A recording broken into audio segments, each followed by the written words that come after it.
gawe kaget ngantos tratapan ati kula sedaya kawula padukuhan sami alok enten priyagung rawuh lah kok malah menika ndara-ndara kula lancur-lancur Pandhawa Ndara Antasena kula ngaturaken bekti kula kunjung nggih Den ya kakek Semar ndak tampa ngaturke bekti karo aku tiba padha-padha pamujiku katur ya nggih kula tampi ndadosaken bingah raos sing manah Ndara Gatotkaca wilujeng Den ya Kiai Semar Slamet Prabaku aku ngaturake sembahku katur kok ngawawahi adat kula niki ming batur kula niki ming Panakawan nek sampeyan ngaturke bekti karo Semar mengke kula kuwalat ora Kiai sembahku tampanono nggih kula tampit dawah sami-sami Ndara Antarja wilujeng Den ya Kiai Semar Slamet tekaku aku ngaturke basaku katur ya Kiai Semar nggih kula tampi nala gareng Petruk Bagong ndaramu padha rawuh ngaturna bekti karo bendaramu Ndara Antasena bekti kula nggih Den nala gareng tak tampa reng pangestuku Tampanono kula pundi nggo jimat Ndara Gatotkaca bekti kula nggih Den yo nala gareng pangestuku Tampanono nun nggih Ndara Antarja bekti kula nggih Ndara yo nala gareng tak tampa pangestuku Tampanono nun nggih ayo truk urut ya Ndara Antasena bekti kula ya truk tak tampa pangestuku ya truk nggih Ndara Gatotkaca bekti kula ya Petruk tak tampa pangestuku Tampanono Ndara Antarja bekti kula nggih Den ya Petruk tak tampa pangestuku Tampanono nggih ya Gong sing ngarep sapa Antasena Ndara Antasena bekti kula konjo nggih Ndara ya Bagong tak tampa wah katon sumringah raimu calon dadi duta oh iya duta nendi dereng ngerti teng pundi niki mengke iya bekti kula nggih Den ya Bagong tak tampa pangestuku Tampanono ya Bagong nun nggih sangat angel kawula mlindadosaken jimat paripe Karada bindeng kowe pilek oh iya Ndara Gatotkaca bekti kula nggih Den ya Bagong tak tampa pangestuku Tampanono nun nggih sangat anggen kawula mundi apa mundi kuwalik mundi ndadosaken jimat sing mburi kae mboten Antarja kuwi ora apal rondarane kok ora apal to ora tau kepethuk ora tau ngekeki apa-apa barang Ndara Antarja kae mbarepe Ndara Werkudara walah mbarepe Ndara Werkudara to heeh Ndara Antarja bekti kula konjo nggih Den ya Bagong tak tampa pangestuku Tampanono ya Bagong nun nggih sanget anggen kawula ndadosaken jimat sasampunipun lenggah ingkang sekeca menapa wigatosipun kuwi bapak wae bapak sing di kewajiban kuwi rasa dadak omong Den matur nuwun dene sampeyan pun nuruti napa sing dadi penjaluk kula kaget rasaku kayak nalika semono aku nampa nawala saka kakek Semar wondene surasaning nawala kakek Semar nyuwun dawuh kelawan aku supaya sowan nganti Kakang Gatot karo Kakang Antarja ora janjane iki arek eneng apa lan kakek Semar kuwi duwe wigati apa janjane ming sepele ning kula niku nek mboten atur kali para pepunden menika raos kula kok mboten kepenak arep duwe gawe apa kakek Semar kula niki duwe niat kalih anak-anak kula niku mbangun Karang Kadempel mergo Karang Kadempel menika kathah papan-papan sing wajib entuk kawigaten saka kawula sak Karang Kadempel mila niat kula kalih para kawula sak Karang Kadempel kepengin mujudake papan menika kanthi sae lan ingkang saestu ngremenaken ning nuwun sewu gandeng kula niki wong sekeng kula wong ora duwe kula niki wong sing urip kula niku mung cukupan bebasan gegeden nempyak kurang sagak kakehan gluduk kurang udan mula kula ngrawuhaken sampeyan-sampeyan iku ingkang wigati mboten ketang kula niku diayeng-ayeng diparingi bantuan apa kemawon mboten kok kula ngemis njaluk brana picis mboten ning wajibe arahke utawa digenahke dipernahke sampun ngantos tumpang sok mangkinipun supados papan menika dados kanthi sae Ndara. Oh perkara ngono to. Nggih, nggih. Pokoke cekak gampange nyuwun dana. Saking Ndara-ndara Antarja, Ndara Garkaca, Ndara Antasena. Ora ya, Gong. Igu partikel kuwi luwih apik tinimbang dana. Nek dana kuwi ndang entek, ya nek dicake apik, nek ngecake ora apik ya bakal entek. Ning igu partikel pikiran kuwi luwih berharga tinimbangane dana Prabeya. Welo. Ora nggo dana, ora sah. Danane saka awake dhewe. Awak dhewe kudu wani geteh sikik. Ngono. Kudu wani berdarah-darah sik. Lho. Ana tetembungan berakit-rakit ke hulu, berenang-renang ke tepian. Lho, bersakit-sakit dhisik, bersenang-senang kemudian. Lara-lapa dilakoni. Engko kepenake dirasake bareng. Nek aku caraku kaya ngono kuwi. Ngono. Ora ana wong mukti, ora ana wong pinter, ora ana wong sugih. Langsung dadakan sugih kuwi ora eneng, mesti budidaya, mesti berusaha. Biyen ya saka cilik, biyen ya saka sithik dadi akeh, saka cilik dadi gedhe. Ngono. Ora ana wong kok tiba-tiba nampa duit sak gepok terus dadi sugih kuwi ora ana. Upama ana, kuwi engko mlarate ya gampang. Ngono ya? Wong kepenak ki nek mak clingkrik tekan dhuwur kuwi engko tibane gampang, nek ora ngrekoso dhisik kuwi engko le medun ya gampang. Ning nek direwangi ngrekoso, direwangi tapa brata, direwangi ngelih, direwangi prihatin, kuwi upama kelakon penjangkane bakale langgeng. Kuwi wong Jawa kepercayaane ngono kuwi. Ngono ya? Mula awak dhewe kudu wani dandani Karang Kadempel iki nganggo apa kabisane awake dhewe dipernahke karo ndara-ndara kuwi. Mengko nek wis dadi awak dhewe kari ngenyam kepenake. Ngenyam kepenake kuwi ya ora terus kepenak langsung kepenak ora, mboko sithik. Lho, kaya wong dodol kae buka warung ya ora terus laris biuk. Nek terus laris biuk kuwi tegese mesti tangga teparo do ngrasani, wis kae ngingu-ingu lan sak piturute. Ning mboko sithik. Nek masakane digawe enak, panganane digawe murah, tur ya ladeni kanthi senyum ramah. Ha engko pelanggane akeh terus dadi kepenak. Ngono ya, Tru? Ha iya, kuwi falsafah Jawa ora kena ditinggalke. Kudu diugemi tenan. Oh iya. Ha iya. Ha, milih saking menika, Ndara. Kula suwun sawetawis wekdal sampeyan mang lenggah sawetawis wonten ing Karang Kadempel. Mangke nek kula pun miwiti mbangun Karang Kadempel niki kalih para kawula sak padukuhan. Sampeyan sing wong pinter-pinter, sampeyan nom-noman sing pun ngenyam pamulangan, sampeyan sing piyai-piyai luhur, mestine anggene ngulir budi ngasah kadewasan benten kalian piyai utawa tiang-tiang saking padukuhan.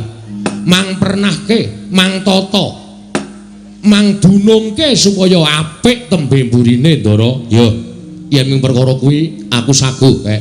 Ora ming perkara mernahke. Yen perlu kowe tak dampingi sarta kowe tak amping-ampingi tak kancani nganti rampung ing pakaryanmu, Kyai Semar. Tan samar pamoring sukma sinukmaya winayu ing asepi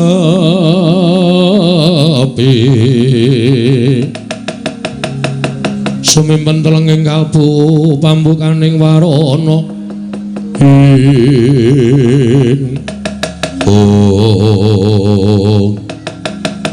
dereng ngantos paripurna Balwacana kasaro praptaning nata ing Mandura Prabu Baladewa ingkang dumrajak tanpa larapan. Kyai Semar, aku sing prapta Kakang Semar aja kaget.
Sinuwun. Damel kaget raos sing manahipun ing abdipun Semar. Tiyang agung Baladewa. Sami wilujeng rawuhipun Den. Yo. Kakang Semar tansah pinangan ing kawidadane ring sambi kula praptaku. Adoh saka rubeda. Agung aturake pudyasawaku katur ngersaning Kakang Nayantaka. Nggih, kula tampi ndadosaken jimat. Waduh, Ndara Baladewa barang rawuh, Tru. Ndara Baladewa bukti kula kunjung nggih, Den. Ndara tiyang agung. Ya nulung garing tak tampa pangestu Tampanana. Lha nggih sanget anggen kawula ndadosaken jimat. Sinuwun Mandura bekti kula katur nggih, Den. Ya, Petruk kantong bolong tak tampa pangestu Tampanana. Oh iya, kula pun dinggo jimat paripe. Ndara Baladewa bekti kula katur nggih, Den. Ya, Bagong. Tak tampa pangestu Tampanana, Bagong. Niki sanget kula pundi? Melu cepet iki lho. Aku nek omong cepet banget ae. Nek ra tak imbangi, aku ki biasane alon-alon e. Kono kok cepet. Iya. Wah. Semar aja kaget aku prapta ning Karangkadempel. Nggih. Wigatosipun menapa? Jejeripun tiyang agung mestinipun boten perlu rawuh enten Karangkadempel. Cukup panjenengan utusan Nayaka Mandura nimbali dhateng kula. Hadan? Supados sak mangke kula saged sowan ning kok dadak kraya-raya rawuh teng Karangkadempel. Wigatosipun napa? Kakang Semar. Isawangen Baladewa Kakang Semar dina samengko iki nganti persasat kaya wis ora duwe pangarep-arep ing urip. Ngerti lamun wis ana 3 sasi iki negara Mandura ketaman pegebluk. Akeh para kawula ingkang esuk lara sore ketiwasan, sore lara esuk tekaning pati.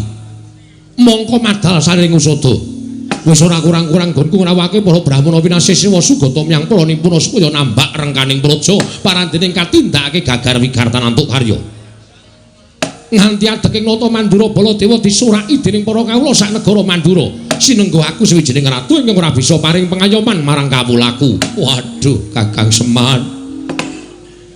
Mandura geger ngendi-endi papan padha untran-untran, ngendi-endi papan padha unjuk rasa. Merga ora nrimakake nggonku ora bisa nyirep marang pagebluk ing tumama nang Praja Mandura. Salajengipun kados pundi? Nalika semana wanci ingkang tak tamtokake, aku nglakoni prihatin kanthi sarana sari narite sesemek ron raja mula bebantal bata sarimbak. Nalika semana ana wangsiting dewa ingkang paring sasmita lawan Baladewa supaya aku sowan marang Karangkadempel nyuwun biyantu ning Kakang Semar. Lah namung sak kula. Terus kula kenapa cobi kula badhe nyuwun priksa. Kula kadhawan menapa? Ya mung aku yen bakal bloko karo Kakang Semar iki mau, rasaku ora kepenak. Rasaku ora tekan. Ning yen to ngelingi kahanan negaraku, paripaksa aku kudu kuat lan tekan matur marang ngersaning Kakang Nayantaka. Nggih, mboten napa-napa, mboten napa-napa. Mang paring pangandikan. Nek pancen Semar kudu dadi srana waluyaning Praja Mandura nggene ketaman pegebluk, kula mboten napa-napa, mang dawuh napa kula nderek. Sampun malih to kadhawuhan minggah gunung. Nadyan kula kadhawan jegur segara, kula purun waton dados waluyanipun negara ing Mandura. Kula kadhawan beto barang ing awrat kula sagah nglampahi, kula kadhawan mlampahi ing tebih kula mboten badhe selak. Waton dika Ndara Baladewa paring dawuh. Ning yen aku matur apa Kakang Semar ora kogel penggali luwe-luwe penggalihmu ora pingget mergo atur ing Baladewa. Den, kula niki nek upama ngrasake pinggeting ati, wis tatas runtang-ranting ati kula. Kula niku momong para Pandhawa ora pisan ora pindho digawe gela, kula ya ora apa-apa. Momong Ndara Janaka ora pisan ora pindho digawe kagol ati kula ya ora pingget, ati kula ya ora serik. Upama kula niku ngopeni rasa mangkel, ngopeni rasa sing pinggeteng ati, mbok menawa kula wis minggat saka Ngamarta. Kula wis wegah momong para Pandhawa. Ning gandeng tumrap Semar wong urip ing alam padhang menika, apik-apike wong urip niku nek linambaran sabar tuwene ikhlas nadyan disebut niku gampang dilakoni angel ning apik-apike wong nek iso nglakoni watak sabar lan ikhlas niku dadi mantasaning menungso dadi mustikaning titah mila monggo kula aturi paring dawuh Semar kapurih napa aja lara atimu aku tak matur marang saniki Kyai Nayantaka nggih mangendika mboten napa-napa wanter dawuhing dewa ingkang tak tampa nalika semono metu marganing pasumenan sasmita dumeling tan ana ing karna swara ingkang tanpa wujud ngandhakake yen to aku kudu iso mboyong marang Kakang Semar prapteng negara Mandura lah kersane nek mung diboyong wae kula purun mawon terus sakniki kula memperjelaske mawon kersane napa Semar teng mriku ajeng ken ndongani napa Semar teng mriku ajeng ken ngabulke napa niku rak cethane dadi kula nggawa uba rampis saka omah menyan dupa lan sak piturute supaya mengke teng mriku mboten pripun-pripun mboten golek-golek lan sak piturute Kakang Semar kula wah rasaku kok ora mentolo ampun ngoten lho sampeyan nek mboten mentolo ngiklaske patine kawula pirang-pirang saben dina mati nyawa kawula Mandura ming perkara sampeyan mboten mentolo sampeyan ngiklaske patine kawula sampeyan saya ala saya elek kanalindran sampeyan saya mboten prayoga cacating para kawula teng sampeyan li dadi nalindra Kakang Semar aku mboyong Semar putrane marang negara Mandura dawuhing dewa dina samengko Semar kudu dadi tumbal ana negara Mandura Semar Putranaya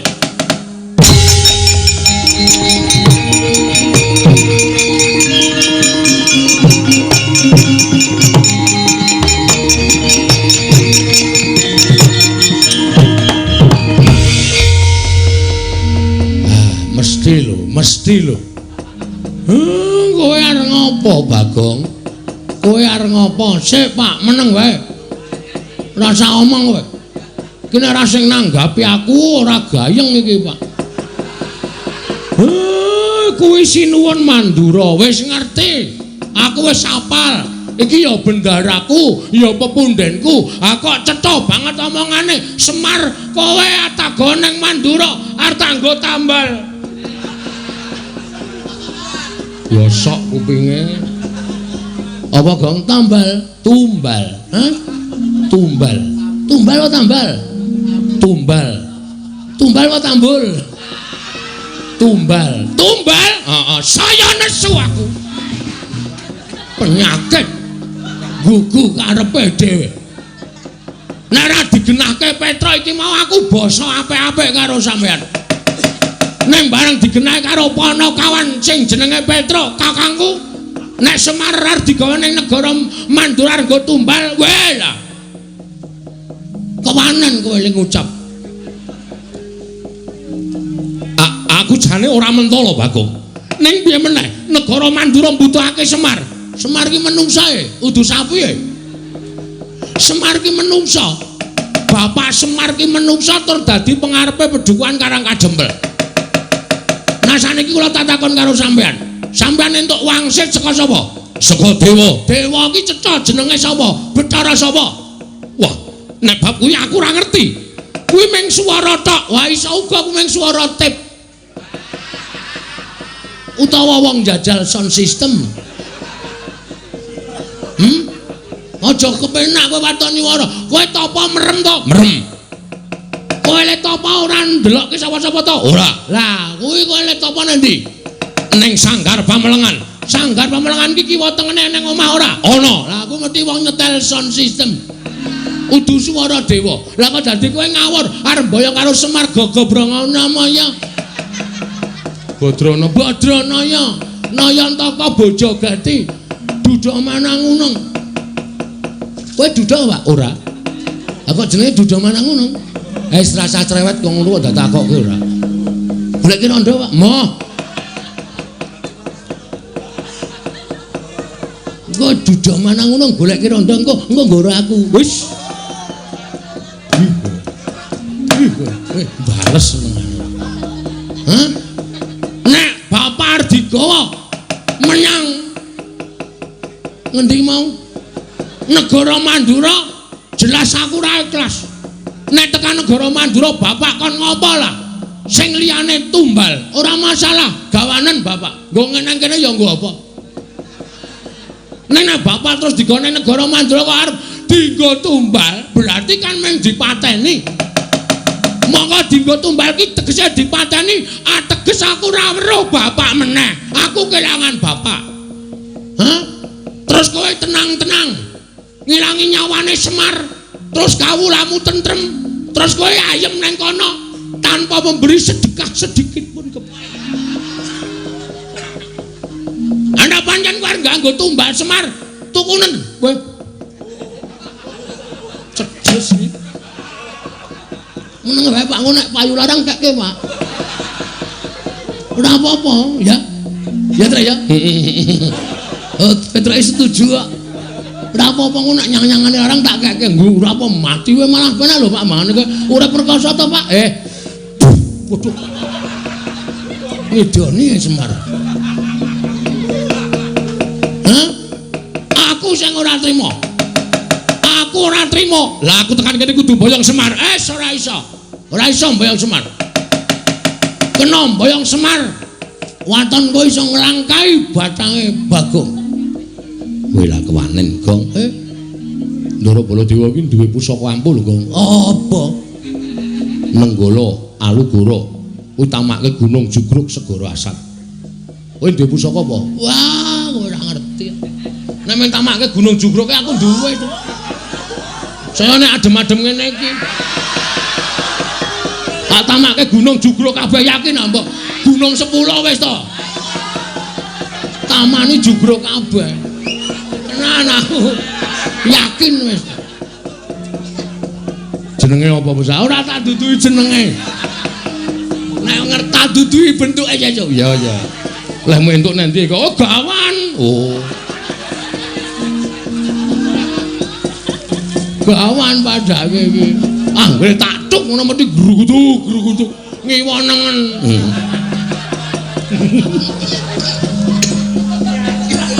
Syukur menggo ra kowe. Nan kowe ora baen-baen. Aku ora wedi karo Baladewa ben pokoke arep mboyong bapak lho aku ora entuk yakin sumpah. Nek ngono kowe mepalangi karepe Baladewa. Lho, mesti to. Genah wis wangsulan ngene kok dikira ora mepalangi. Walah dalah. Woi. Nek meng bengok wae iso aku. Apa dume Baladewa aja. Woi, blenal, panamane jajan sekedar. Wani arep blas ngono apa? Aku ya iso. Kowe aja pamer swara nang kene. Sero aku cangkeme mbok aku. Nyepelekke ora. Gong, ku ndak kriwikan dadi grojokan geguyon dadi tangisan lho. Sing sabar. Terus kan piye? Alon-alon. Iki wis mulai adem lho, Truk. Kene ora disemangati ngene iki. Lho, sindane wis do krudung taplak kabeh. Iki kepiye to kok dadi loro iki jan wis. Wis. Kokean iki, Truk. Sing loro diglundungke mrono bae kae. Mesake ora. Jero banget ya ora. Aja ango-ango lho Pras kok masih ngono. Kok nang koyo saka kono wae. Dikai godhong medun ora. Ngono. Kowe iki malah werna-werna. Kowe iki kok guyung apa Baladewa? Kok melu guyung apa? Aku ora ngeluconi kowe. Aku ki nesu kok kowe mesam-mesem. Ora kena aku menglucu karo Petruk karo Gareng ya, Truk. Heeh. Aku dadi kowe melu guyu. Wah, panusmane jajalan. Butuhe bapakmu tak boyong itu apa ora? Nek ora entuk tak boyong aja nglakon dosa apa kira-kira kowe kuat nadai Kiai Nenggala, Kiai Kalogoro Barat. Diar kowe. Ayo, kek pusakamu kuwi mutokke, Gong. Isih kendho e.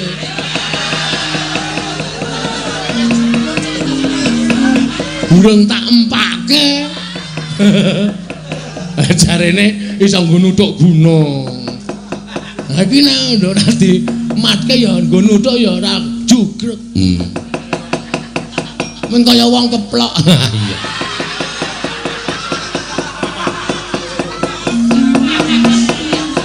Ayo Kaki, nek pancen kewan karo Baladewa. Kaki, tantangana Baladewa.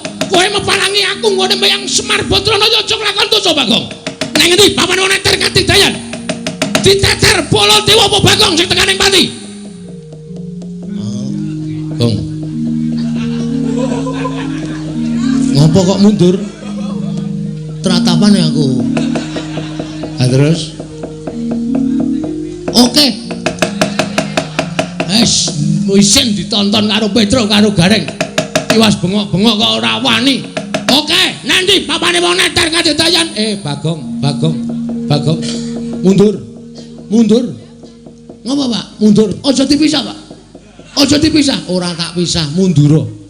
Aku wani, Pak. Ya aning mundura. Kowe ora ngerti, kowe iki okol ora nganggo akal.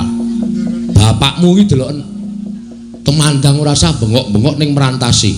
Bapak arep gelem diboyong? Ora, ning kowe minggat tok. Kandhane nyayel ora. Wah, getun aku. Ra sida gelut getun aku. Gayamu lah. Moto penge iki senengane. Nuwun sewu. Nek sampeyan ajeng boyong kali Semar ngawi, nggo. Kula mang boyong. Kula ikhlas didadekke tumbal teng negara Mandura mboten napa-napa. Kula manut. Yen kowe ikhlas mapana dina iki tak boyong Semar Badrana. Monggo ndara kula kantun nderek kali sampeyan. Ucap kacarita nalika semanten. Arsamandha Kyai Semar Badrana nenggih Sanata Prabu Baladewa. Eling-eling Semar pusaka bisa kandha jimat kang bisa ngucap kasinungan kadidayan linangkung bebasan Dewa Ngejawantah. Bupi Arsang Grayang Kilurah Semar Badrana kena dayaning Kilurah Semar Badrana dawah kalenggak nata Mandura. Ilang sipating nata Mandura nenggih perjineman pasetan gaya lumayit nenggih Sang Jaramaya.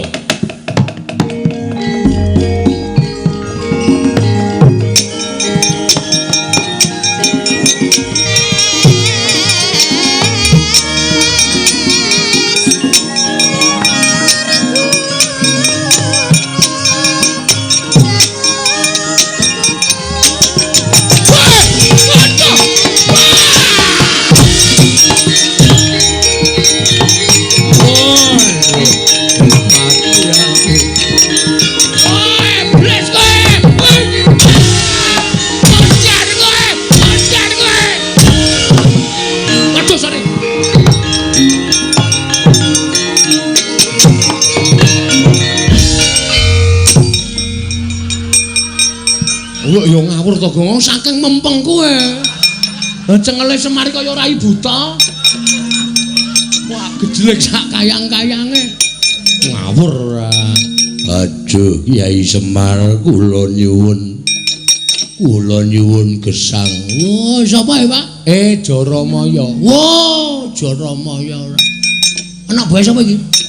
Anak buah Betari Durga. Iki kawulane Durga. Wah, sekan ratatanan ke. Mangkelake ora. Aduh.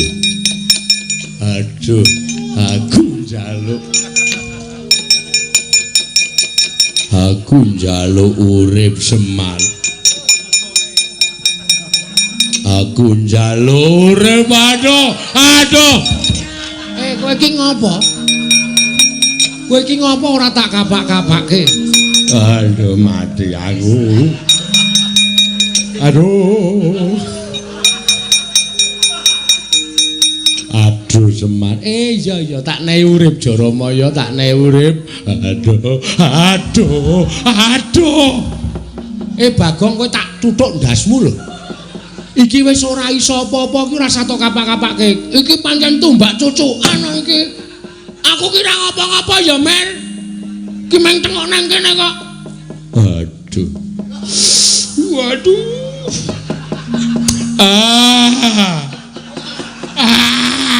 Bagong, lah we iki jan wis iki tumbak cuk. Ki tanganku nang dhuwur wis lho. Ora ngapa-ngapa. Aduh.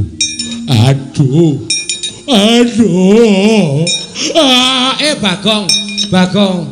Wah, iki apa kepidak kok? Tak kira nek lemper. Tak ngono-ngonoke kok. Apa ya nglembreh. Waduh. Piye dagelane bapakku isih payu ta? Halah. Nglembreh tak idak tak kira nek lemper gogrok. Angger tak jokke kok aduh, tak undurke aduh. Lemper kok manak iki aku. Aduh. Ayo wetenge lara lho kae Gong men. Atok gilik-gilik kok ya. Karena rada rapate kok gilik ya. Ha iya. Tak pernah ke. Jaramaya. Inggih Kyai Semar. Ngopo kowe? Namung dipun utus Pandya Betari Durga supados saged damel karti sampika pejahipun Kakang Semar inggih Kyai Nayantaka.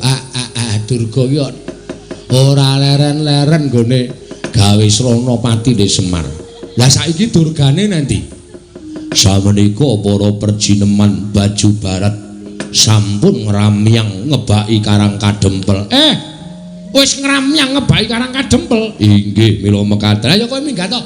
Omong karo Durga. Nek isih ganggu Karang Kadempel, iki mengko aku sing bakal ngadepi. Nyuwun pamit Kyai Semar.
Jebul leres ngendikanipun para sepuh sami nyebataken wong sing arep duwe gegayuhan kuwi cobane mesti enggal teka.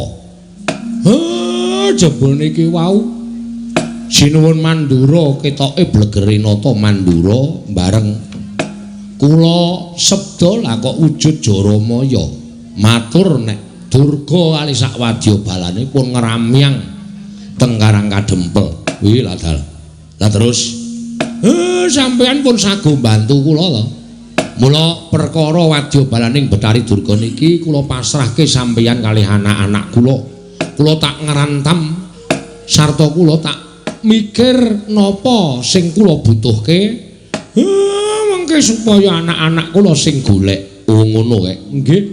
Ya nek pancen kaya ngono aku kari manut. Wis tak rampungane karo Kakang Garukaca, Kakang Antarja. Ning ya aja lali, kakek ya tetep kudu melu ngawat-awati kelawan tandange putra-putra Pandhawa iki kae. Nggih, ampun kuwatir. Kula tansah ngampi-ngampingi kalih sampeyan.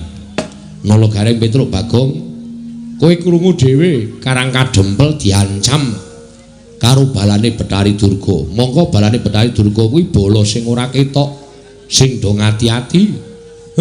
Mungsuhmu bangsaning jim setan priprayangan sing watake angkara budi candala. Kawula padha dikon supaya tata-tata samapta ing gati sawiga ing diri. Nala Garengmu benga pedukuhan kabeh lawange kon nginep dhuwure kon menehi janur. kanthi carana kaya mengkono ora bakal leboni karo bangsaning Betari Durga. Petruk karo Bagong ngulakana ndaramu nek ana apa-apa matur aku. Oh nggih Pak. Nggih pangestaken dawuh.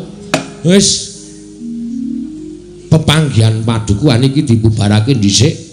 Aku tak ketemu karo mbokmu. Tak jake itung-itung babakan garap kahanan Karang Kadempel. Oh nggih ngestaken dawuh. Karawitan Karang Kadempel kon ngiringi Bapak Semar. Oh nggih Pak. Wah jan. Kaya gendinge napa Pak? Gugur gunung. Ora wangun. Paling ora ya ladrang apa ketawang. Kuwi sing apik. Kuwi Tangerang. Ketawang kok Tangerang ora. Apa manut aku ki ora ngerti gerak aku ki isane ming Pangkur. Aku ki isane ming Pangkur nek liyane Petruk kuwi sing menguasai. Nggih. Santi Mulya mawon Pak.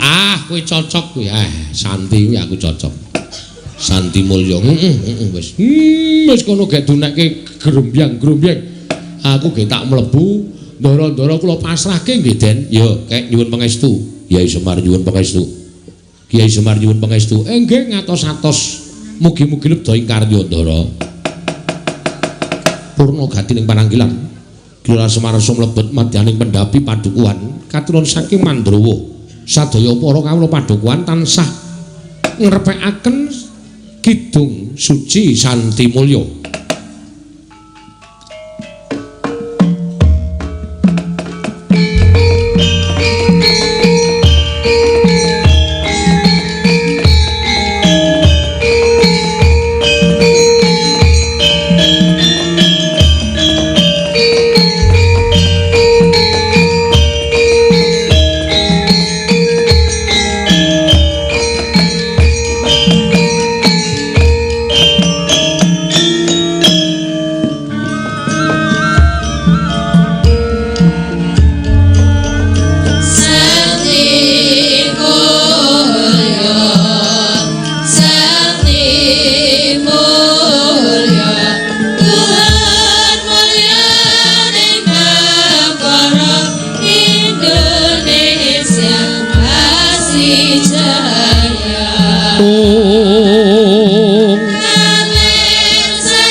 Takon karo aku satru ngrandu Gumbala Bambang Antasena. Bambang Antasena. Ya dasar Kemaranyata. Sing buri sapa? Bambang Petruk Kantong Bolong. Bambang Petruk Kantong Bolong. Sing buri dhewe sapa? Ono muni Bambang Janturan wis ora ono lho Gong tak ajar kuwi. Bambang wis ora ono. Aku Bambang Bagong. Ora kok do nganggo Bambang kabeh iki ya men serasi kok ya. Panjenengan nganggo Bambang Antasena aku ya nganggo Bambang Petruk kene Bambang Bagong itu. Ah kae sing lagi teko kae Bambang Prastiwi. Wis ora iso diampet tenan dol. Ya arep perang kok ngrembug sapa-sapa iki. Men aku iki bebas kok nyambut gawe. Oh ya wis. Kowe Wadyabala Dandang Mangure dasar Puranyata. Semar bakal tak boyong marang Dandang Mangure. Ayo boyongan Semar. Langkawana kuandane Antasena. Lho. Kowe dadi pepalanging wong-wong Dandang Mangure. Apa-apamu ora minggat tebak dalam kene marganing patimu Singalena prapteng lalis.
Sorry, matane.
Dempel dibeteng karo anak-anak Pandhawa.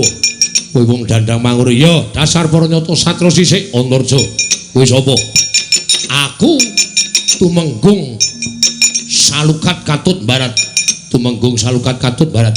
Arep ngopo? Boyong Semar Badranaya. Ayo sirnakna Antarja mati dening aku.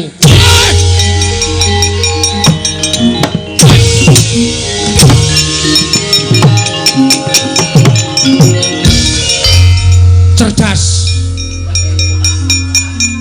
perang rasa dadak kokean polah tak canda tak gomblesek ning jero bumi mudar mesti wonge ngene iki lho wong tapi ngene iki ora kaya adine dadak meseng-selke awak iya betul nggih mriko maju meleh lho kok malah dawuh aku lho pasrah karo sampeyan adiku Gatotkaca durung tumanggang karya. Wah, dari iman marang ngaso ning antariksa kae wis. Nek tak celuk tuman wae. karo adine wis nyambut gawe, sampeyan teng pundi?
Wadyabala menungso dandang mangure padha nungsang kuyang numbuk bentus. Ora kok padha kalah piye kae? Padha kalah piye kae? Ora kok padha kalah piye kae?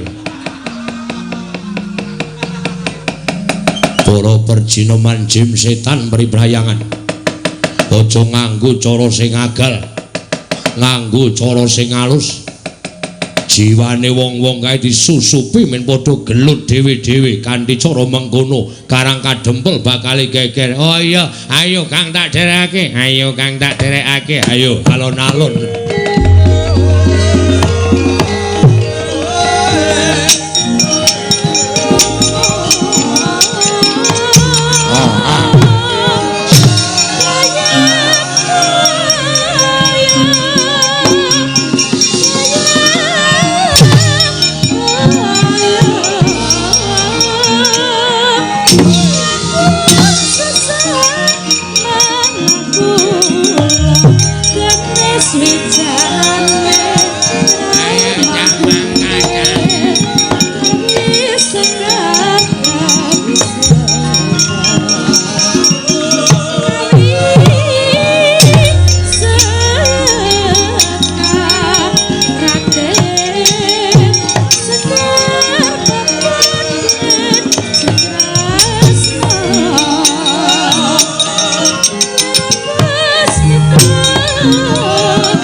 Kaya wis padhang. Iki wis tentrem kahanane mengkari bapakmu bakal miwiti bangun Karang Kadempel. Nggih. Nek ya kudu tata-tata lho, Den. Merga nuwun sewu. Sing nami Wadyabala dandang mangure niku mboten mung wujud menungsa tok.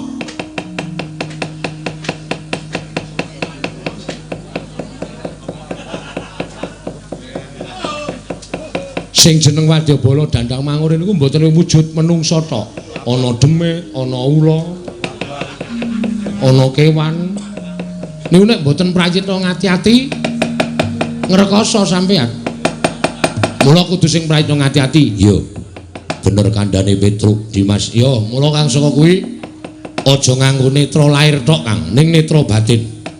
Mergo aku ngerti Petruk bener apa omongane nek Wadyabala dandang mangure iki dumadi saka pirang-pirang perjineman yana, jim yana, berkasaan yana, setan yana. Mula kudu sing prayitna ngati-ati lho, Kang. Tan samar pamoring sukma sunukmaya winahya ing asepi sumimpen telenging kalbu.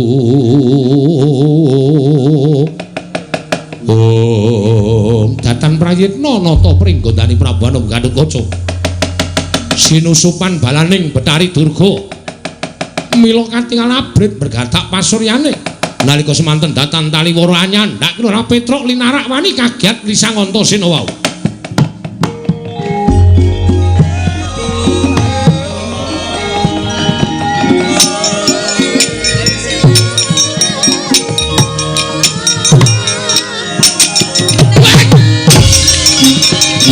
Ora Jandes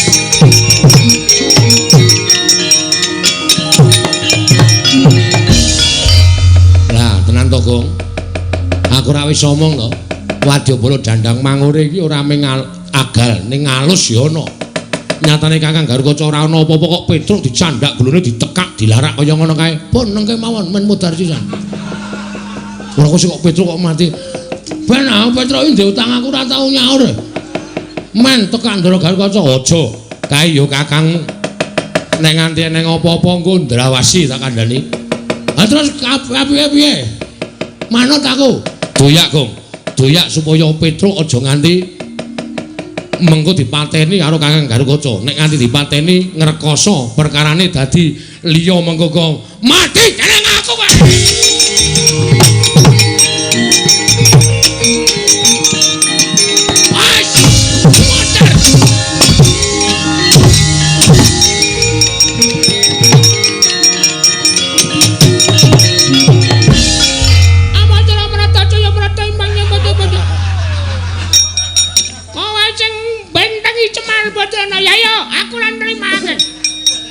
Wo cah iki Kang Selupan cah iki. Kok dadi suarane cilik kaya ngono. Apa Suramrata? Imbang yen padha-padha. Oh, ora lunga saka jiwane Bagong aja kelakon dosa mungsuh makul kare.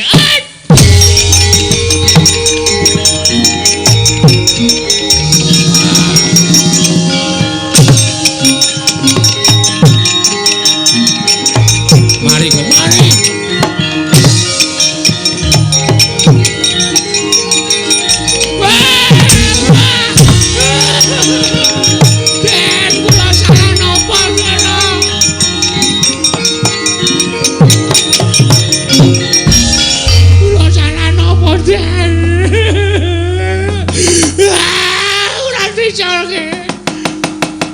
Bakal gawe macak pancat pundakmu jebol siramu aduh Gong Ren modar aku ora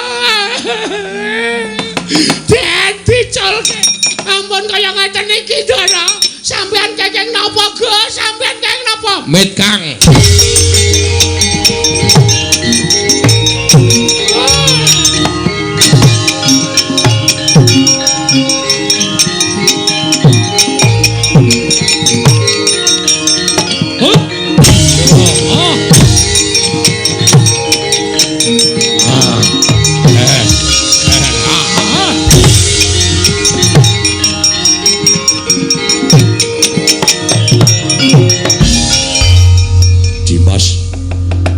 apa Kakang ora prayitna aku wis omong to nek balane Brayu Durga iki ora mung ngagalan tok ning alus ya ana sajahe Kakang disusupi karo balane Durga kowe nekak Petruk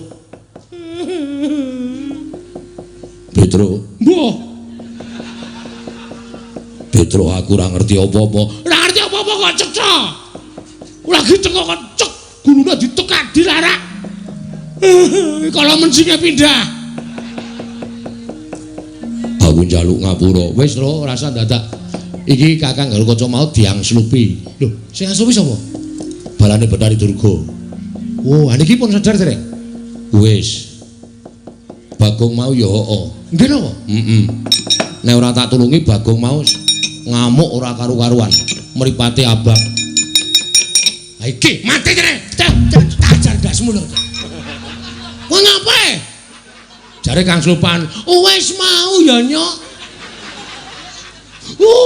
Antel sisan. Jarene Kang Slupan kok jarene. Wis mari kok ya, Gong. Wis mari ya. Tak kira nek isih Kang Slupan. Iki bebayani lho, Truk. Nggih. Kowe mlayu ning omah kono. Terus takon karo bapakmu njaluk donga nggo ngusir demit. Nek nganti engko demit ora do diusir, Karang Kademel ora tentrem. Saniki. Oh.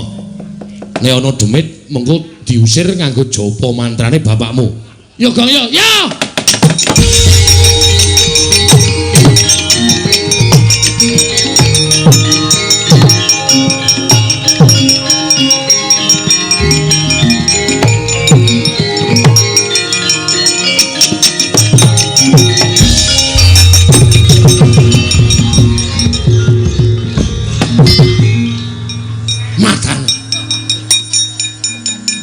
Pedane mlayu banter banget.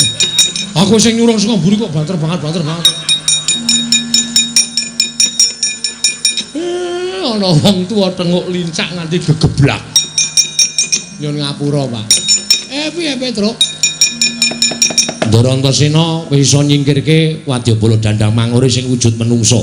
Sing waune kathah sanget musuh Ndarasena diajar kabeh. Wah, bubar mawut. Terus ning niki sing tekan Karang Kadempel ora ming wadya menungso, Pak. Ning wadyabala jim setan priprayangan. Ndara Garukaca ya Kang Slupan, Bagong ya Kang Slupan. Niki kula diutus kalih Ndara Antasena ken sowan Bapak. Heeh. Ken nyuwun donga ngusir demit, ngusir setan supaya kahanane tentrem. Aku ki nek ngusir demit ming tembunge Teguh Yuwana slamet saka kersaning Gusti. Wis kuwi anggere ana jim setan kowe ndodhok ning ngarepe terus kowe muni Teguh Yuwana slamet saka kersaning Gusti. Wis ana mangkat Teguh Yuwana slamet saka kersaning Gusti. Ya Gong yo. Ya, sik aku ngapalke sik. Ya. Teguh Yuwana slamet saka kersaning Gusti. Teguh Yuwana slamet saka kersaning Gusti. Ayo Gong, ayo. Teguh. Aduh. Truk. Rene sing Iya to? Aku ora apal e. Teguh Yuwana slamet. Pokoke ling ngapalke ngene iki. Teguh nang ngene Yuwana, terus nang ngene slamet saka kersaning Gusti. Oh iya. Teguh Yuwana slamet saka kersaning Gusti. Teguh Yuwana slamet saka kersaning Teguh. Waduh. Yuwana, walah. Teguh Yuwana ning gone slamet ngampiri Yuwana. Angel tenan iki. Slamet ngampiri Yuwana ngejak Prastiwi. Angel tenan iki. Pokoke dhewe kudu gareng meneh ndi gareng. Gareng rasa dijak kok ndak ngisir. Oh iya. Ayo ndi wong Karang Kadempel. Ayo udus. Nek tak matke ra kuat atiku. Teguh Yuwana slamet saka kersaning Gusti. Teguh Yuwana slamet saka kersaning Gusti. Teguh Yuwana slamet saka kersaning Gusti. Diar mandi bapake. Ayo Gong aku wis entuk siji. Yuwana. Wah, jan ora bener-bener iki mau. Monggo wis tak incengke lho.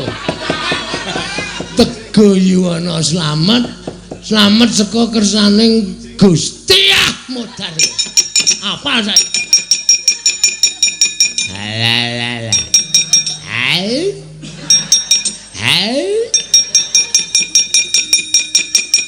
Ojo.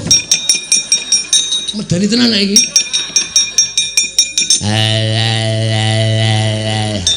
Teguh Yuwana.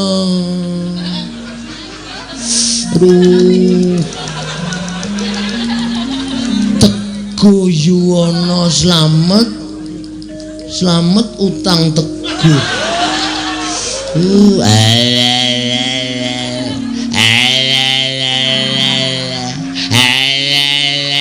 Teguh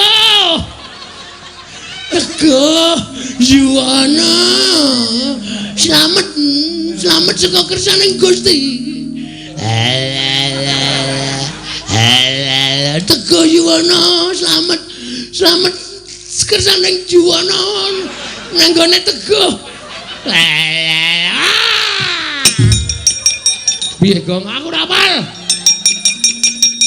Teguh Yuwana selamat saka kersaning Gusti. Teguh Yuwana selamat saka kersaning Gusti. Teguh Yuwana selamat saka kersaning Gusti.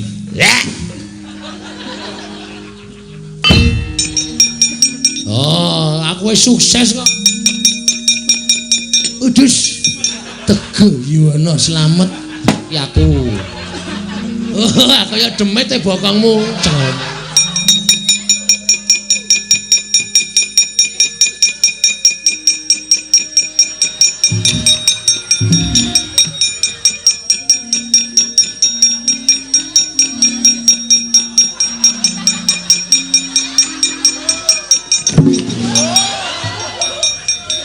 Gong glogong demit gong ora tau medeni iki nggo praktek.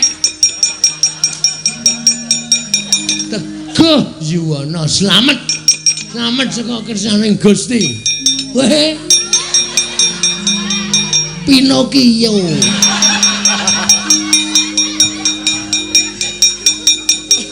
Teguh Yuwana selamat saka kersaning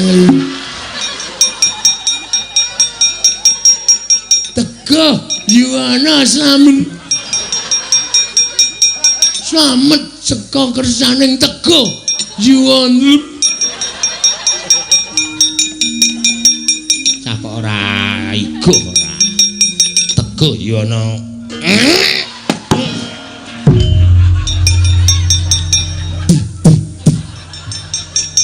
Juan, tak cokot ta, Reng? Heeh. Ketegelen. Cokot diase ora. Pancak pundake jebol mulune.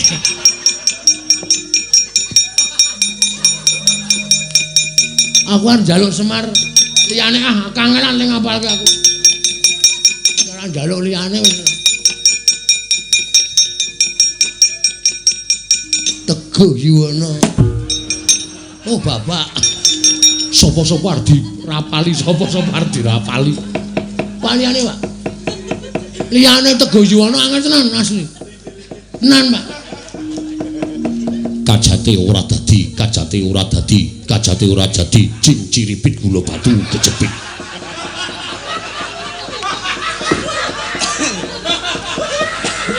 Kajate ora dadi, cinciripit gula batu kejepit. Oke. Nah iki apal aku.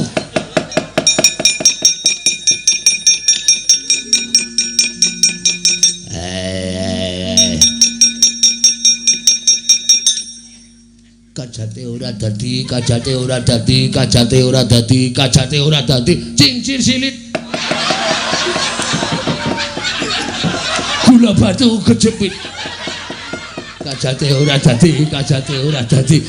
ora dadi, cincir silit. Gula batu kejepit. Kajate ora dadi. Dak. Ora apa-apa ya. Ini. Lu mau njaluk bapak piye? Dinake kajate ora dadi, aku krungu kok. Kajate ora dadi, cinciripit. Ha iya. Piye balenono. Kajate ora dadi, cincir silit. Cinciripit. Cincir silit. Lambe iki nek lambe elek sok nek ngandian lambe elek. Salah. Cinciripit. Oh. Aku ngono cincir silit ya. Kajate ora dadi, cinciripit gula batu kejepit. Wah, ampuh iki, Truk. Iki matine nganggo kajak-kajake. Ah iya bapak nek ngekek iki mesti ampuh kok yo. Nah yo. Kono minggat ana.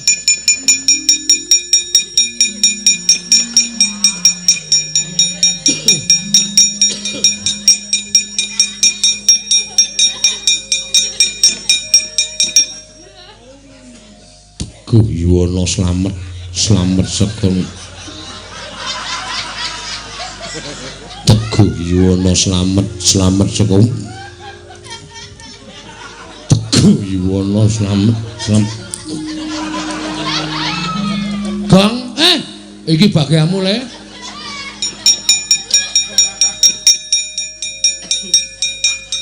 Udus. Pawang ula.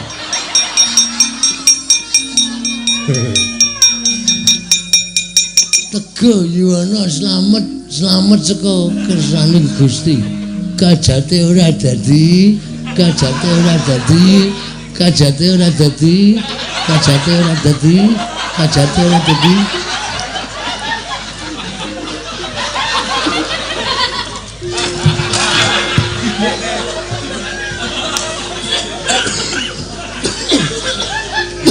Piye, Gong? Amah aku. Dicekel ra kenang. Lihe. Kajate ora dadi, kajate ora dadi, kajate ora dadi, kajate ora dadi, kajate ora. Kajate ora dadi.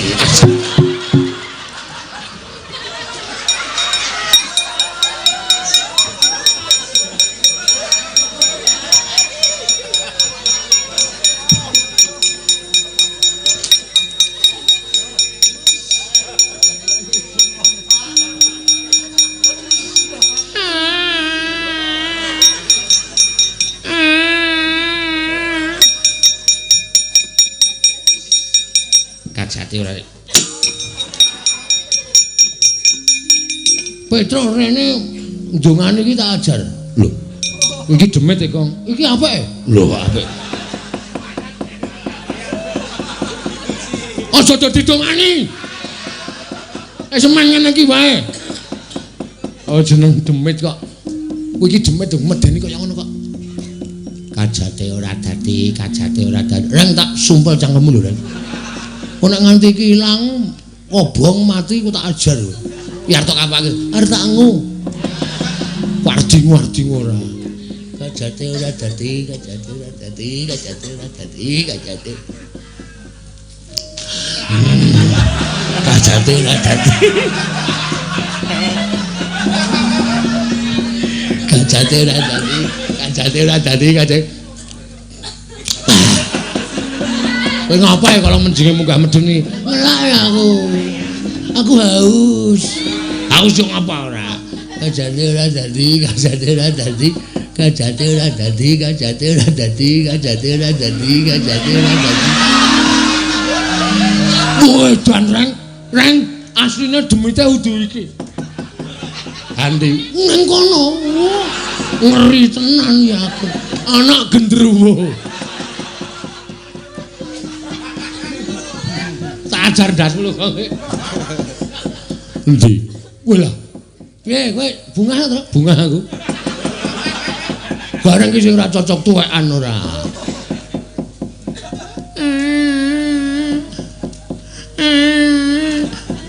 Gong. Saki ya, Gong. Heeh. Aku jane melas lho, Bro. Demit kaya ngene iki aku sok melas. Yo, iki yo ora disanak, ora dikadang. Senengane godho karo menungso, ngono to, Gong?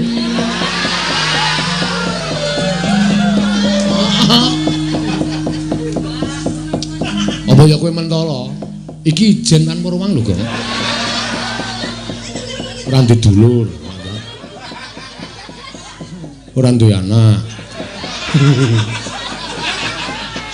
Kowe madhep rono kok iso pas, Terus. Mesake kok ya. Mbok ya wis saiki rasane di ngapura ngono lho. Supaya awake dhewe iki urip iki berdampingan. Heeh, pancen iya. Ha iki memelas e. Bagong iki nekat ora. Gregeten aku. Ih. Rasane kaya kepiye ngono.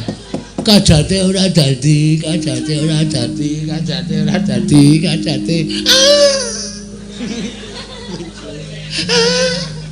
Kajate ora dadi, kajate.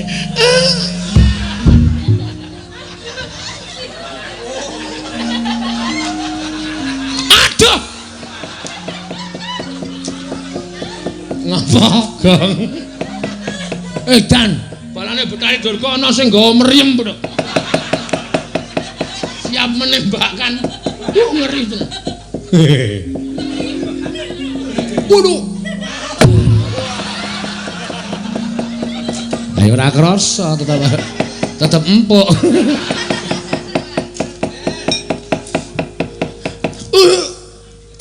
Waduh. Wah dengkole. Anak-anakane panjen senengane do. Kon kresiki demit kok malah udus. Imam iman lahir batin suci ora bakal kegodha dening apa wae. Semar ki wis tuwa.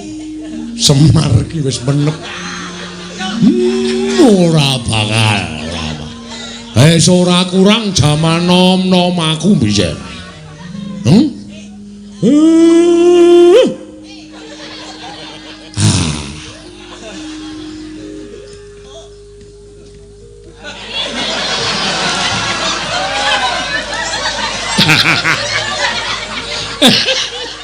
Ya nek ora wong tuwa tak keplak ndase. Wong gayane ngliwat kok karo tangan iki jawe nil. Waku ora.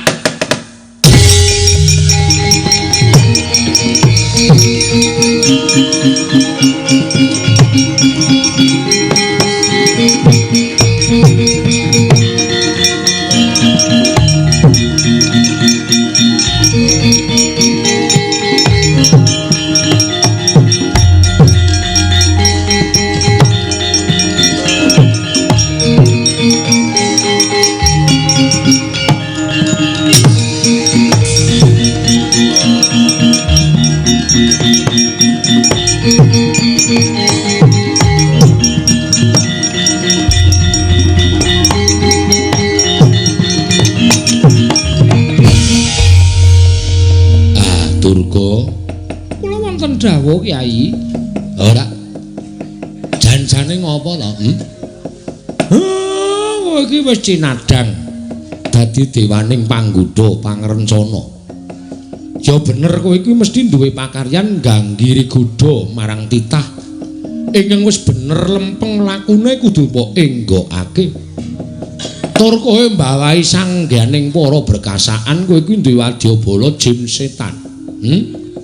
Nek golek pangan ya golek pangan sing pernah, aja kok ganggu gawe karo katentremane menungso sing padha urip ning Janaloka. Elinga yen to saperangan wadyabalamu kuwi uripe pancen sih sinian antaraning menungso lan bangsaning jin. Ning aja sok ganggu gawe karo menungso. Wis cinadang dening panguwasaning Gusti. Jim setan kuwi duwe pangan dhewe-dhewe, menungso ya duwe pangan dhewe-dhewe. Ora kena suk-sukan rasane. Aja nganti kowe ora arik marang kamardikaning menungso. Namung kepengin madosaken tedha baju barat ingkang dipunarah menyangipun Kyai Semar Badranaya. Lah apa kira-kira kuwi do tedas mangan dagingku apa piye? Apa kira-kira do seger ngombe getihku? Nek kira-kira baju baratmu ki do seger ngombe getihku, wareg mangan dagingku. Aku ikhlas. Ning kosok baline nek do mendem, nek do modar ngombe getih karo mangan dagingku, aja mbok luputke Semar. Ketoke pancen aku kuwi pancen kepenak nek diangkah dadi panganing baju barat. Ning kowe ora ngerti. Malah wong kaya Semar iki sing janjane daginge ora enak, gethihe ora seger tumraping para berkasaan. Golek pangan sing apik-apik, aja ndudul kampurkaning Semar. Nek nganti aku engko muring aku nesu, tak kumbala geni dadi apa kowe sak wadyabalamu. Nyuwun pamit Kyai Semar, nyuwun pamit.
Kabupaten Prayitna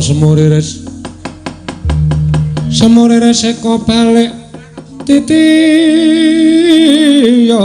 gandayani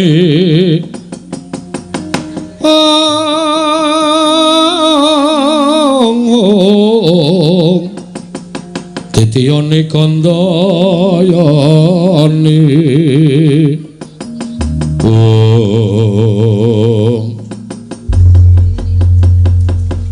Antasena kula ngaturke panuwun nggih Den. Ya kek ora dadi ngopo. Pancen wis dadi kewajibanku lan para putra kabeh kudu gawe tentrem karang kadempel. Nggih, matur sembah nuwun. Nala Gareng Petruk Bagong. Kowe pancen wong-wong sing mempeng. Kowe bisa ngayomi marang kawula karang kadempel. Nggih, Pak. Pangestunipun Bapak. Nggih, Pak. Pangestunipun Bapak. Nggih, Pak, pangestunipun Bapak Semar. Sedaya sampun ketingal trentem ayem. Iya. Lah, saiki aku arep kandha karo anakku Bagong. Mergo kowe mau wis tak janjeni arep tak utus. Lho, Gong, kek maju. Lah iki didadekke wong penting karo Bapak. Maju. Pripun, Pak? Wewangunan iki bakal indah, bakal apik lan becik. Kowe munggah ning kayangan. Waduh. Tru? Kayangan ngendi, Tru? Ayo kono, dhuwur kono aduh. Sago ora? Siap. Wani tekan kono, wantun. Nek wani kowe nembunga Bathara Guru, adikku si Manik Maya.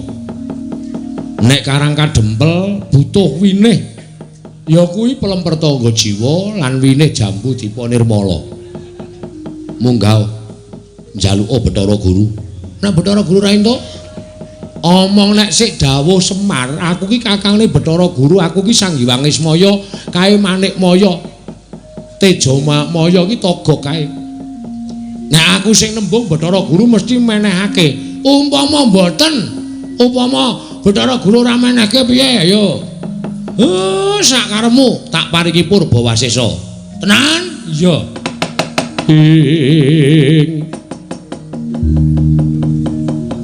Bagong yen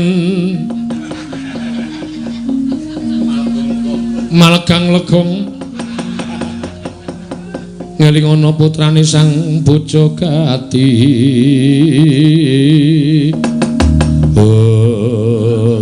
Suluk ya ngawur Bagong. Ora ana sulukan Bagong kok tak gawe ana. Engko ming mangelingono. Ayo pokoke anggere mangelingono ra wis beres. Ha iya. Pun ngoten Pak, kula nyuwun pamit tambang semetu. Pangestu. Ya sing ati-ati. Tru, aku arep gleleng, Tru. Ya.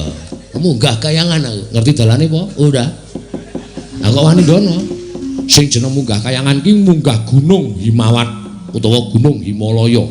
Kuwi gunung dhuwur banget. Nganti pucuke ora ketok, pucuke tembus langit. Kono kuwi mapane kayangan. Oh, kuwi nek kepleset sithik ngono, wah glundung modar. Kok ada to, Pak? Pancen kudu ngono, mengkari sago ora. Kowe tak duta neng kayangan. Sah iki lakone. Wis diduta dening Bapak Semar. Tak anteni balimu nggawa winih jambu dipa nirmala karo winih pelem pertangga jiwa. Alah mung diganti winih. Biasane kembang to, Pak. Ora sok mbadar iki kaya ngono kuwi. Kok ndak do ngerti. Oh nggih ngestaken dawuh. Nyuwun pamit Pak Bidal dinten menika. Wis ya Reng. Engko gara-gara nganggo aku sik. Waduh. Anjuk piye tenan ora ana sing nyebar pil KB ditotoli pitik. Ya Tru aku tak makasih ya Tru. Hati-hati ya Gong. Heeh. Antasena kula nyuwun pamit nggih. Ya sing hati-hati Gong. Pokoke yang nggrono gunung tulisane Gunung Himalaya kuwi munggah aku tekan kayangan. Siap. Nene dudu tulisan Himalaya aja tunggahi lho kok ora sembarangan ngunggahi gunung. Nggih. Kula nekat kok wong. Pun ngaten mawon kula nyuwun pamit nggih, Ndara. Ya sing ati-ati. Wis ya, Pak. Iya. Nek Bathara Guru ra meneke, sakarepmu arep piye-piye sakarepmu. Aku sing tanggung jawab. Oke, wah gleleng iki. Wis ya, Reng. Heeh, wis menyang kono cerewet wae ora. Wis ya, Tru. Ya wis tak sangoni Pujo Basuki. Basuki kadi pira? Udu. Njaluk pamit ya, Pak. Iya wis gek wis kono. Iki ra disangoni blas apa piye iki? Ngarep dikongkone kok dadak njaluk sangu kayangan ki ra ana wong dodol. Menyango. Nggih, nyuwun pamit, Pak. Sing ati-ati aja kaya bocah cilik.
Sritina ning pasewakan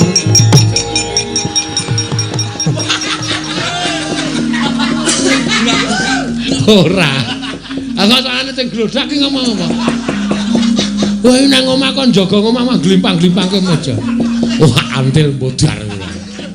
Penyakit ratanan. Ya ora apa-apa dinggo gayeng isuk-isukan jatro. Ha iya. Men ora teko kekes banget. Bagong wis bali. Sampun, Pak. Endi winine? Wine dele wae. Lah aku rak kongonan kowe tak kon njaluk wine pelemper tangga jiwa jambu dipa nirmala. Endi? Entuk gawe apa ora? Pak. Bathara Guru cetil. Bathara Guru pelit. Tak jaluki pelemper tangga jiwa jambu sing wujud wine. Aku wis matur nek sing mbutuhke Babe Semar. Ning Bathara Guru ora maringake. Malah aku ditibani anu, Pak, apa kembang api. Hus. Kembang api anu, guntur geni, guntur angin. Pletik-pletik ngono. Kowe lara, walah pengetune bapak aku canggleleng ya, Pak. Dadi tibani kok ngono kuwi ora pasah. Ya syukur. Terus Bathara Guru tak oyak. Bathara Guru mlayu mabur. Iku sik. Lah apa kowe iso mabur? Aku njaluk aji-aji Bathara Antrada. Wah, jan bocah kok glidike ra jaman-jaman wae. Bathara Antrada jaluki aji-aji. Kei ra kei antil. Wah. Canggleleng e. Terus dikai terus aku iso mabur. Ning ki mau tak jajal wis ra iso. Wis entek gase. Tikate gosong ya. Wis ra iso mabur meneh. Terus Bathara Guru prapta ning negara Ngamarta, Pak. Aku diperluke Ndara Janaka karo Ndara Werkudara. Terus Ndara Werkudara menging aku koyak Bathara Guru aku nesu. Kono ya nesu aku didak aku endo. Lah terus mbok takono wong dhewe engko wong tekan kene, Pak.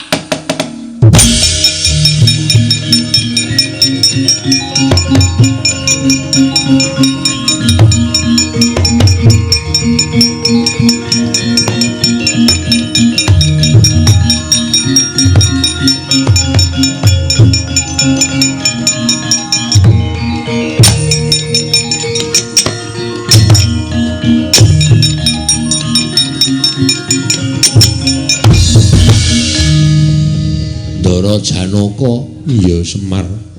Ndara Werkudara, iya. Kok do mlajar-mlajar ngoyak sinten?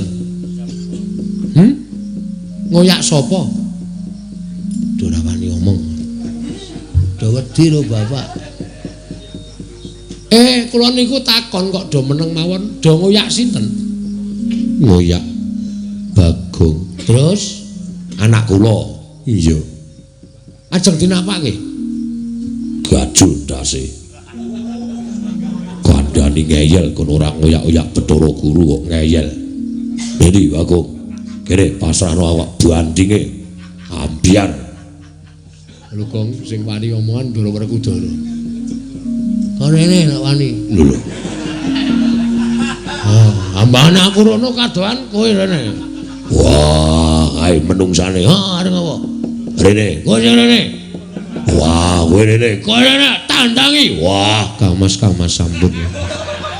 Sampun. Kowe iki mbok ora cerewet ngapa ta? Nek kowe doyak tenan modar tenan kowe. Bapak ngalang-alangi. Nasudi. Oh, semer sepatu. Kula sing kokonan Bagong. Pancen niat kula njajal kali Manik Maya.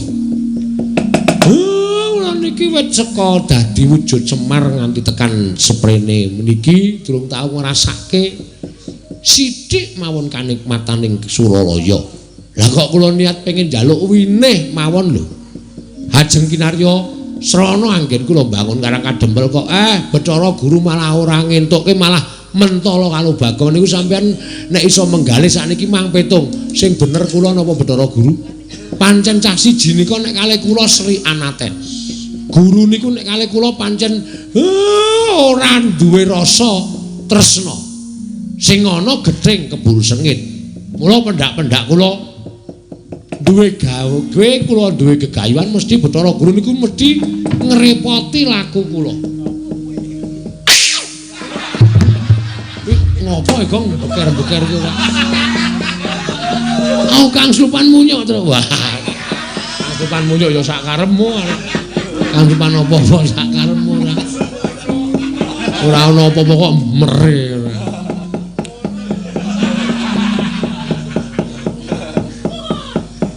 Pripun sakniki kula tak takon sampean?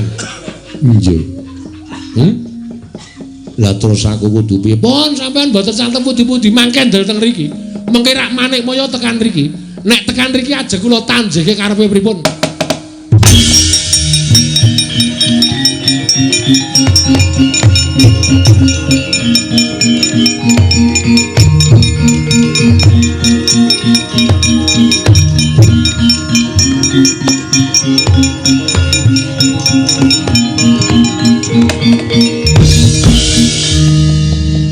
Saiki rasa caturan karo Bagong, caturan karo Semar. Coba aku ngelongi kayamu apa? Aku ngelongi derajatmu apa? Ming tak jaluki winih loro til siji wae ora tok wenehke malah kowe arep mentala karo Bagong. Saiki sirmu piye karepmu piye? Aja ro bocah tuwek do tuwek. Ayo. Wah, bapak nek ngene iki medeni. Jiwae ditantang karo bapak. Aku nek wis nang omah ya medeni bojo kowe tak tantang. Awang bojomu kok kowe bojoku ki traing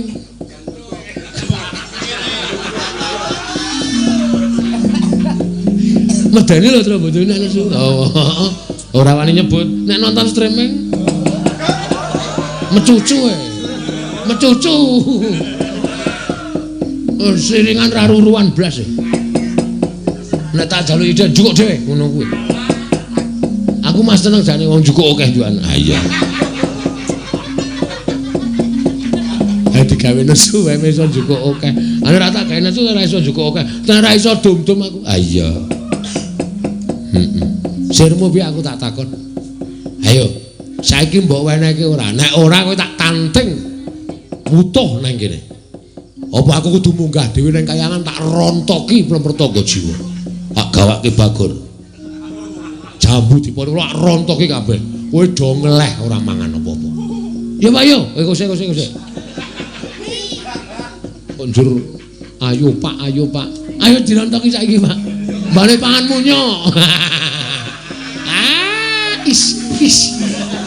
Beco ini ana wong gawe bahan senengane ngono kuwi lho aku ora seneng aku. Ning ngapunten iki gedange kula pangan mboten apa-apa biasane pangan munyuk ngono to.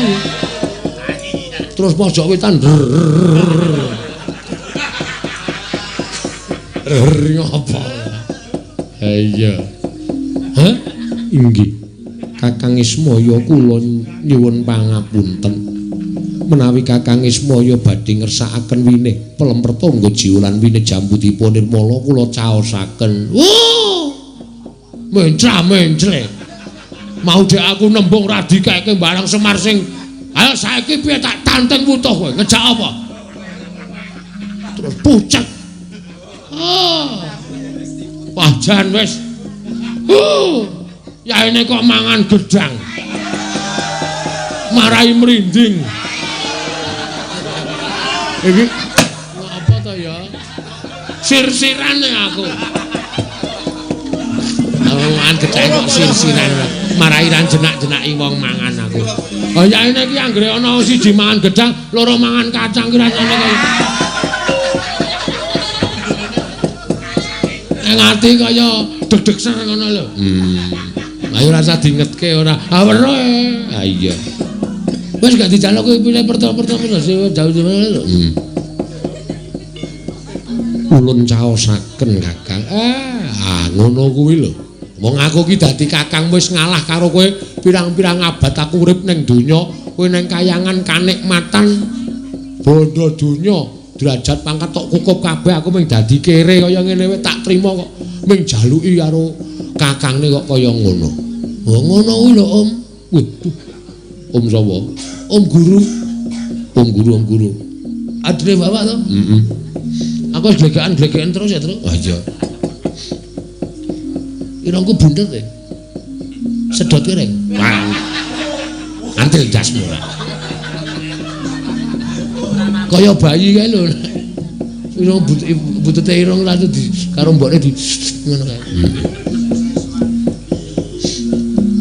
Tak terus aku sentrap-sentrum ngene iki. Heeh. Iki ora golek anget-anget. Ah iya. Ayo kene. Winih. Jambudipun Nirmala Pelempertangga Jiwa kula caosaken tangan kula kekalih Kakang.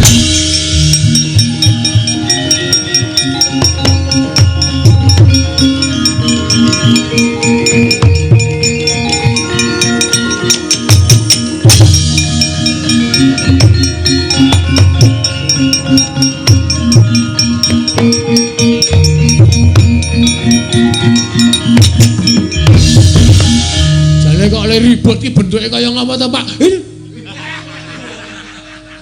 Ora entuk. Kowe ora wenang nyawang winih Jambudipun Nirmala, winih Pelempertangga Jiwa. Ndelika, ndeloki kok ndelika.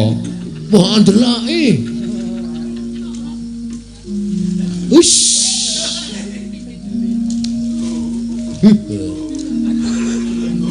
Mangkel aku. Sesuk golek winih dhewe. Ya Reng ya. Nah. Ditandur ya Reng. Ngene wae Reng. Kowe iki sirahmu kok ana lendut tak tandurane winih.